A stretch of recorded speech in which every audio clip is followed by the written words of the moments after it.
اور ایک مقام پر نبی پاک صلی اللہ تعالی علیہ وسلم نے بیان کیا، یہ مشکات میں موجود ہے، حضور فرماتے ہیں رمضان اور قرآن دونوں قیامت کے دن بندے کی شفاعت کریں گے۔ رمضان کہے گا یا اللہ میں نے اسے دن بھر کھانا کھانے سے باز رکھا اور تیری بارگاہ کے حکم کے مطابق اس نے اپنے آپ کو ان چیزوں سے بچا کے رکھا، اور قرآن کہے گا مالک رات میں نے اسے نیند سے روکے رکھا۔ کیا مطلب؟ اس نے کھڑے ہو کے عبادت کی، اگرچہ اس سے مراد شارحین حدیث نے تراویح بھی لیا ہے، تہجد کی نماز بھی لیا ہے، صلاۃ اللیل بھی لی ہے، لیکن میرے عزیز یہ خاص ربط ہے قرآن مجید کے ساتھ تراویح کا۔ مسنون ہے رمضان کی راتوں میں قرآن مجید اور تراویح کا پڑھنا۔ اگر تھوڑی سی نا طبیعت میں صرف تبدیلی پیدا کی جائے، میں نے دیکھا ہے کہ جو لوگ کہتے ہیں نا میرا وقت بڑا قیمتی ہے، بڑی ساری جگہوں پہ آپ کو بیٹھنا پڑتا ہے، بیٹھے ہیں آپ 2 گھنٹے بیٹھے ہیں، 3 گھنٹے بیٹھے ہیں۔ میں نے دیکھا ہے لوگ جاتے ہیں کسی دفتر میں تو رات کو چلے جاتے ہیں، اس علاقے میں کھڑے ہیں، پاسپورٹ کے دفتر کھڑے ہیں، شناختی کارڈ کے دفتر کھڑے ہیں، امیگریشن کی لائنوں میں کھڑے ہیں۔ کچھ ذہن تو بنائیں کہ میں نے رات کھڑے رہنا ہے اور اپنے رب کی عبادت کرنی ہے۔ تراویح کو ذرا ذوق سے آپ اگر تھوڑا ارادہ کر لیں گے نا، یعنی کوئی ایسا مشکل کام نہیں۔ میری تو رائے یہ ہے کہ پہلے 3-4 دن ذرا جم کے ذہن بنائیں اور تھوڑا سا نا روٹین کو بدلنے کی کوشش نہ کریں۔ جس امام صاحب کے پیچھے تراویح شروع کریں، کوشش کریں ساری وہیں پڑھیں۔ روٹین بدلنے سے بھی سستی آتی ہے، ایک دن یہاں گئے 2 دن وہاں گئے، تو یہ روٹین بدلنے سے بھی بعض اوقات سستی آتی ہے۔ کوشش کریں ایک جگہ پہ قرآن شریف سننا شروع کریں اور پھر پورا قرآن مجید وہیں پہ سنیں اور تھوڑا ذہن بنائیں۔ میں نے دیکھا ہے ہمارے استاد صاحب اس طرح کیا کرتے تھے کہ بہت تھوڑا کھانا افطاری کے وقت، تھوڑا، اور ان سے کہا جاتا بزرگ آدمی ہے، اتنا کم کھانا کیسے نظام چلے گا؟ تو فرماتے تھے میں 1 چپاتی اور آدھی چپاتی کھا لوں گا لیکن تراویح کے بعد۔ اب اگر زیادہ کھانا کھاؤں گا تو طبیعت میں سستی آئے گی، میرے لیے کھڑا ہونا مشکل ہو جائے۔ سادہ سا کھانے کے ساتھ افطاری کی جائے گی، اور تراویح کے لیے اپنے آپ کو ذہنی کہاں ٹائم ملتا ہے سارا سال قرآن پڑھنے سننے کا؟ یہ تو اللہ نے موقع عطا فرمایا ہے۔ تو تھوڑا سا اگر دلچسپی پیدا کی جائے، بڑا سونا قرآن مجید پڑھا جاتا ہے مساجد میں، بچے بڑی خوبصورتی سے، تو اللہ کا شکر ہے جگہ جگہ پہ۔ اور مساجد کے علاوہ بھی میں نے دیکھا ہے ہم سے لوگ مطالبہ کرتے ہیں کہ ہماری فیکٹری میں رات کو بھی کام ہوتا ہے، اتنے سارے ورکر ہیں تو بچہ کوئی مل جائے قرآن شریف سنائے، فلانی جگہ بھی اتنے لوگ ہیں تو اگر موقع مل جائے، تو اگر تھوڑا ذہن بنایا جائے، شوق پیدا کیا جائے تو اللہ تعالیٰ فضل فرماتا ہے، انسان کو طاقت ملتی ہے کھڑے رہنے کی۔ ایک تو تراویح، روزہ، تراویح، اور تیسری بات ہے سحر اور افطار۔ یہ جو سحری اور افطار ایک گزارش ہے، اگر آپ ہمارے چینل پر نئے ہیں تو سبسکرائب ضرور کریں۔ صلی اللہ تعالی علیہ وسلم نے فرمایا ہمارے اور یہودیوں کے درمیان فرق ہی سحری کا ہے، اور نبی پاک صلی اللہ تعالی علیہ وآلہ وسلم نے فرمایا سحری کھایا کرو، سحری کھانے میں برکت ہے۔ اور اگلی بات سننی آپ نے تو خوش ہو جانا ہے، سحری کو معمولی نہ سمجھے، سحری کرنا عبادت ہے۔ ہاں آپ مت سمجھے کہ میں روٹی کھا رہا ہوں، یہ تو میرے سامنے تئی رکھا ہوا ہے، یہ تو سالن رکھا ہوا ہے، یہ تو اچار رکھا ہے، تو چپاتیاں رکھی ہیں۔ سحری کھانا عبادت ہے۔ آپ صبح اٹھے، آپ کی تو روٹین ہی اور تھی، تو 7 بجے کھاتے تھے، 9 بجے کھاتے تھے۔ یہ جو آپ صبح کھا رہے ہیں اٹھ کے سحری میں، اپنی مرضی سے تھوڑی کھا رہے ہیں، یہ تو کسی کے کہنے سے کھا رہے ہیں، یہ تو کسی کے بٹھائے بیٹھے ہیں۔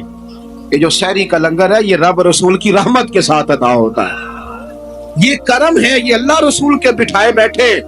کیا میرے رسول پاک صلی اللہ تعالی علیہ وآلہ وسلم نے بات کھولی ہے، ترغیب و ترہیب میں حدیث ہے، اللہ کرے یہ کبھی چسکا لگ جائے، یہ والا مزہ آ جائے، تو پھر تو گھر میں دسترخوان نہیں بچھا ہوا ہوگا، پھر تو رنگ ہی کوئی اور ہوگا۔ حضور فرماتے اللہ تعالیٰ اور اس کے فرشتے سحری کھانے والوں پر رحمتوں کا نزول فرماتے ہیں۔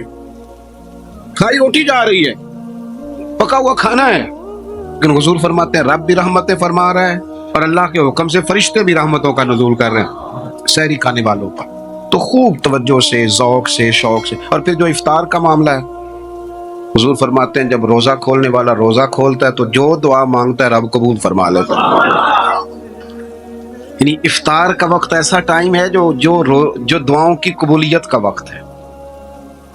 افطار کرنا بھی ہے، کرانا بھی ہے۔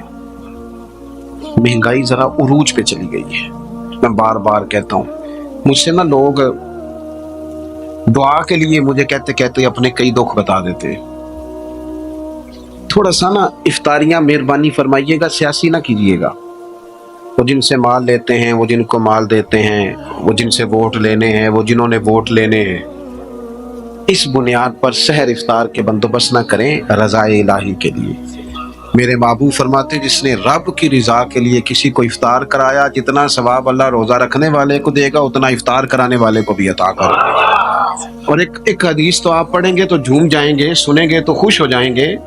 المعجم الکبیر میں موجود ہے. نبی پاک علیہ السلام فرماتے ہیں جس نے حلال کھانے اور حلال پانی سے کسی کا روزہ افطار کرایا نا، ذرا دیکھنا غریبوں کے گھروں کو جھانکنا، ذرا اپنے عزیزوں میں ایک نظر دوڑا لینا، ذرا رمضان کی نیت کر کے رمضان سے پہلے ہی غربا تک راشن پہنچا دینا، ان کی فکر دور ہو جائے، وہ پہلی شام ہی اپنے بچوں کے ساتھ آسودہ حال ہو کے بیٹھے. دیکھ لینا یہ نہ ہو کہ ایک بھائی کھول کے کھا رہا ہو اور دوسرے کے بچے منتظر ہوں کہ آج سحر افطار میں کیا کرنا ہے. اپنے گلی محلے میں دیکھ لینا. ہم اس رسول کے ماننے والے ہیں جنہوں نے فرمایا میں اسے مومن ہی نہیں جانتا جو پیٹ بھر کے کھائے اور اس کا ہمسایہ بھوکا رہ جائے. تھوڑا سا اپنے ارد گرد نظر ڈال لینا. المعجم الکبیر میں حدیث موجود ہے.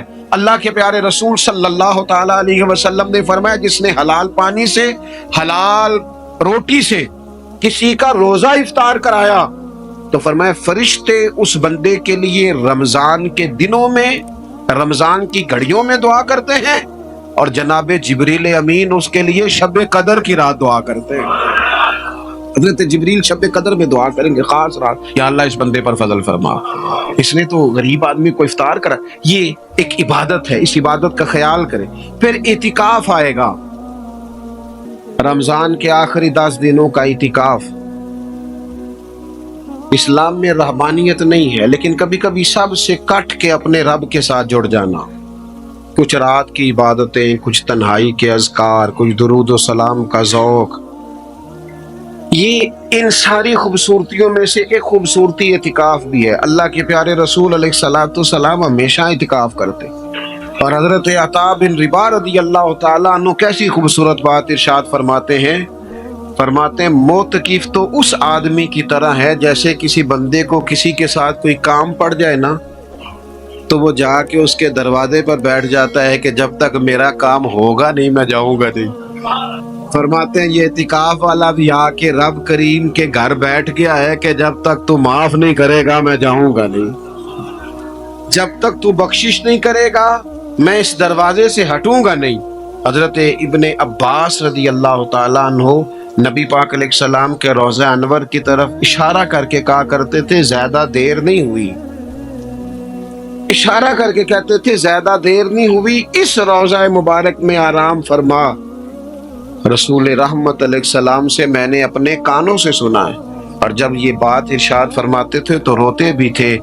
فرماتے ہیں میں نے خود نبی پاک علیہ الصلوۃ والسلام سے سنا ہے کہ جو شخص اللہ تعالیٰ کی رضا کے لیے ایک دن کا بھی اعتکاف کرے گا نا، اللہ تبارک و تعالیٰ اس کے اور جہنم کے درمیان 3 خندقوں کی آڑ بنا دے گا. اور فرمایا ان کی مسافت زمین و آسمان سے بھی زیادہ ہوگی. یہ 3 خندقیں اتنی بڑی جن کی چوڑائی زمین آسمان سے بھی زیادہ ہوگی. ایک دن اعتکاف کر لے تو اللہ اس بندے کو دوزخ سے اتنا دور فرما دے گا. بہت سارے لوگ ہیں جن کو بڑا ٹائم ملتا ہے چھٹیاں گزارنے کے لیے، کبھی کسی سیاحتی مقام پر، کبھی کسی سیاحتی مقام پر، خرچہ بھی مل جاتا ہے، کام بھی ہو جاتا ہے، سارے سلسلے بن جاتے ہیں، بڑی بڑی جگہوں پہ لوگ جا کے ٹائم گزارتے ہیں. تو ایسا نہ ہو کہ 10 دن اللہ کے گھر میں بھی گزارے جائیں. علماء نے لکھا ہے کہ کوشش تو کریں ہر سال اعتکاف ہو، نہ ہو سکے تو چلو چند سالوں کے بعد ہو جائے. اور فرماتے ہیں کہ زندگی میں ایک دفعہ تو اس سنت کو ضرور ادا کرنا چاہیے. کوئی بندہ ایسا نہ ہو جو محروم رہ جائے، زندگی میں ایک بار صحیح پر اعتکاف کے ساتھ اپنے آپ کو وابستہ ضرور کرے. رمضان المبارک کے اندر آخری عشرہ شب قدر کی تلاش کا عشرہ ہے. اللہ کے پیارے رسول صلی اللہ تعالی علیہ وسلم ان 10 دنوں میں خود بھی عبادت کرتے تھے اور گھر والوں کو بھی جگایا کرتے تھے، اور اپنے اہل خانہ کو تاکید فرماتے تھے کہ اٹھو اٹھو، آگے بڑھو، یہ آرام کرنے کے دن نہیں ہے.